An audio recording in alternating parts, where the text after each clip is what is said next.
Kisah Nabi Zakaria alaihi salam. Kekuatan doa Nabi Zakaria alaihi salam. Kisah ini disebutkan beberapa kali dalam Al-Quran. Salah satunya dalam surat Maryam ayat 1 hingga 10. Diceritakan bahwa Nabi Zakaria dan istrinya telah lama menanti kehadiran seorang anak dalam pernikahan mereka. Sekian tahun berlalu, beliau berdoa dan belum dikabulkan oleh Allah. Meskipun begitu, Nabi Zakaria tidak berputus asa.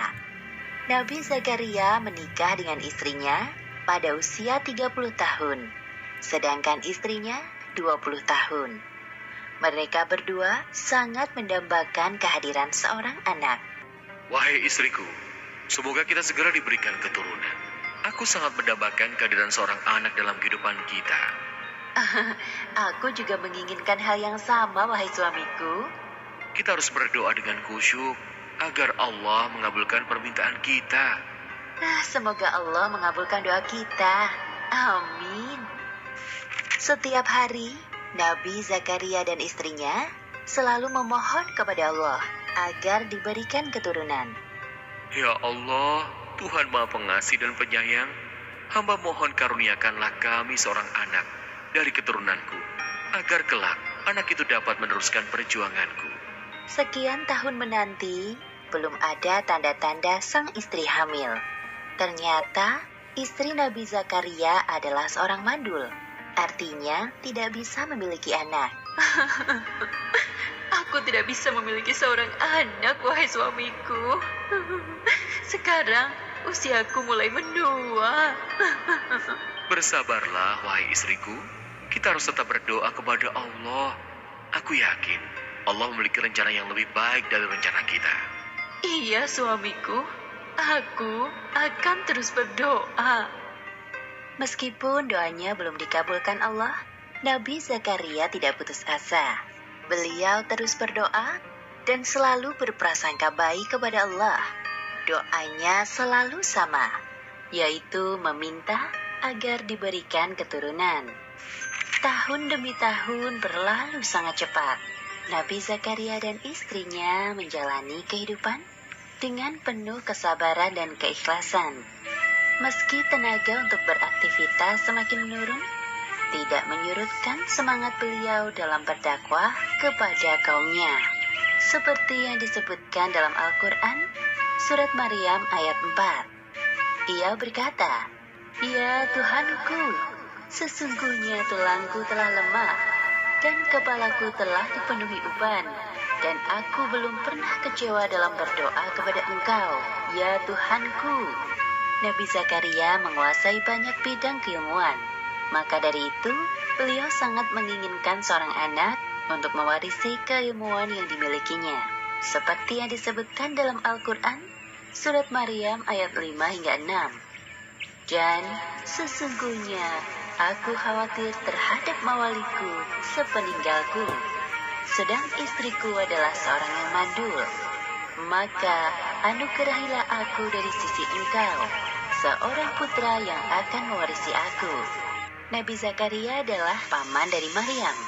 Istri Nabi Zakaria dan Ibunda Maryam adalah kakak beradik. Ibunda Maryam bernama Hannah, sedangkan ayahnya bernama Imron. Kisah keluarga Imron dijadikan sebagai salah satu nama surat dalam Al-Quran, yaitu surat Ali Imron.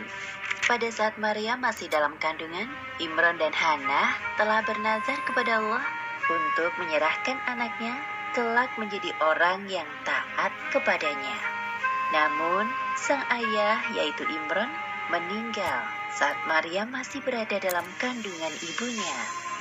Setelah Maryam lahir dan dapat mulai berpikir, Hannah menyerahkan Maryam kecil dalam pengasuhan Nabi Zakaria. Pada suatu hari, Nabi Zakaria menemui Maryam remaja sedang duduk di mihrabnya.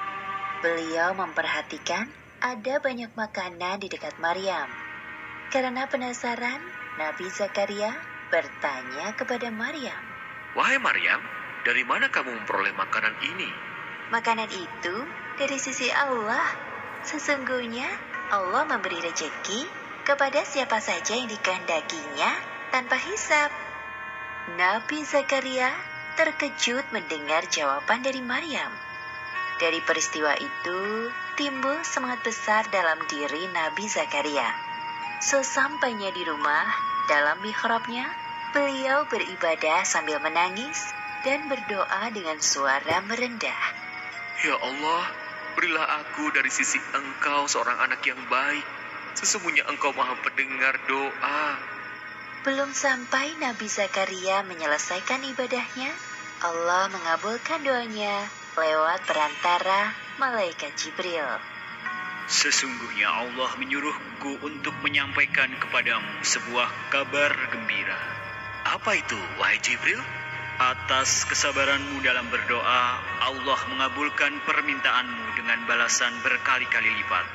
Pertama, Allah akan memberikanmu keturunan seorang anak laki-laki.